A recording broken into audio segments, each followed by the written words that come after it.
Hi there, this is Anna Hampton, and today's video I want to share with you a fear management tool.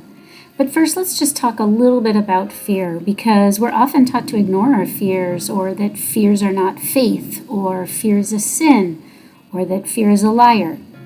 But is fear always a sin? Does it always lie? What if we flip our approach and give ourselves permission to recognize when we're feeling fear, and then consider what the object of our fear is? What do we discover about ourselves and our view of God when we do this? Learning to recognize and respond to our fears is called fear management, and that's what we want to talk about today. First, it's helpful to know what is our dread fear. Dread is a synonym to terror or horror, and the Bible is well aware that humans experience fear from the most mild anxiety to dread or terror. So on this slide, consider for yourself what comes to mind when you think about what you are the most afraid of. What's your dread fear? And maybe what comes to mind is not even listed on this slide. You see, fear is a natural reaction from mild anxiety to dread fear of the unknown, the uncertain, and the uncontrollable danger that threatens to overwhelm us. But fear does distort reality, and it distorts our perception of ourselves. It makes us feel more impotent than we really are. But fear in and of itself is not sin, because fear is a normal response to threat. Like pain, fear is actually a gift that God gave us to keep us safe. So feeling guilty for feeling afraid when we're in a situation of danger would be like feeling guilty for feeling hungry when you haven't eaten, because feeling that fear is something our body does. So fear is a natural human emotional and physiological response. And when the Bible talks to us about fear, it assumes we're going to feel fear, but very often in the Bible, when it says do not fear, it's saying an action verb. It's saying don't do the action of fear when you feel it, because a feeling is a noun. So when you feel fear, don't do the action of fear. Don't be passive. Don't be paralyzed, but choose to move forward in obedience to God. Now, how do we do that?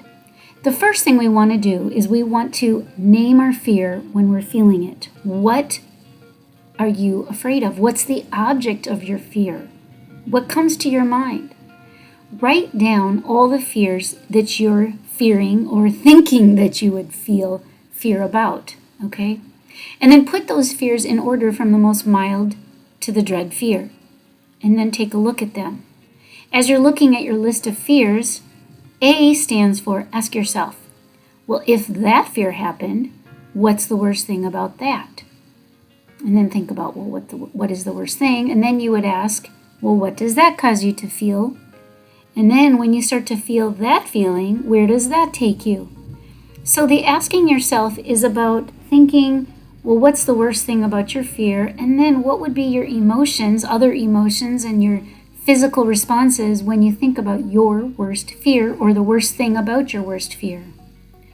M stands for both meaning and the M in imagination. So imagine, where would God be if your worst fear happened? How could he work? What purpose would he assign to your pain and your fear? Imagine Jesus talking to our Father God in heaven about your fear. What would Jesus' face look like as he prayed and talked about you?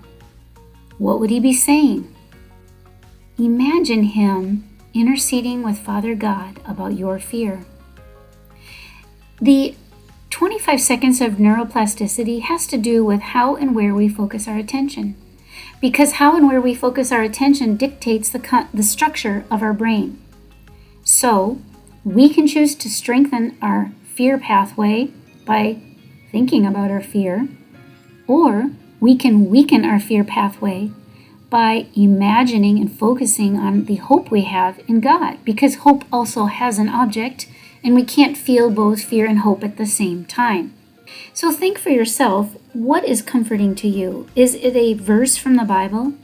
Or is there an image in the Bible that's comforting to you? Maybe it's one I just talked about, Jesus praying and interceding for you before Father God. What word, verse, or image comes to mind that would calm you in your fear? And then focus on that for 25 seconds. Now, if you can't get to 25 seconds, just start with 10 seconds and work your way up. Even children can do this. Maybe start them with 5 seconds, right? Doing this over time, focusing when we're feeling fear on the verse or the image or the word that gives us hope and focuses our attention on the Lord. Doing this over time will replace those anxious, worried thoughts with calm, realistic, balanced thoughts, and it'll physically change our brain because it'll weaken those fear synapses and then create new pathways of hope in our brain. So that is called the process of neuroplasticity. A new brain is created to replace the old brain. Now, this is the meaning and imagination step. The last step is E, in trust. Once you've worked through these first 3 steps, now just take a few moments to pray in your heart, entrusting your fear to God. Ask Him to help you with it and to give you courage to obey Him. Now, you may have to repeat even this step numerous times, minute by minute, especially if you're in a dangerous situation for the sake of gospel advancement. But using this tool over time and continually processing your fear, you will experience a deeper, more mature courage and hope and greater calmness and resiliency as you continue to move forward in dangerous situations for the sake of Jesus Christ. He is worthy for us to manage our fears and to learn to actively put our hope in Him by using this tool. Thanks for your time, and I look forward to being with you in the next video.